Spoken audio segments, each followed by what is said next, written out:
नमस्कार। दीर्घ दिन विरति पर पुणी आउ एक देव कथा। आज गोटे नुआ कनसेप्ट नुआ विषय हाथ। पूर्व जुगरे जितेबाला लेखापढ़ा शिखि नथिले सबू सरकारी काम टीप चिन्ह व्यवहार करा पड़ता।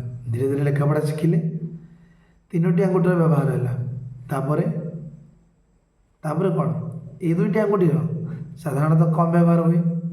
ता अर्थ नुह जे न दरकारी थे भाविले खाइबा समय सबुतक आंगुठीर व्यवहार होता है। तेणु गोटे आंगुठी अधिक कम अर्थ नुहे जे अन्य दुईटी आंगुठी अनुपयुक्त। तेणु पूर्वपुरुष बा कहते कौन सी कम को सफल करने हाथ को मुठा करने पड़ो। गोटे आंगुठी किसी कर। तेणु आमको समस्त को समान भाव उपयुक्त भाव सम्मान देवा आवश्यक। 5 आंगुठी।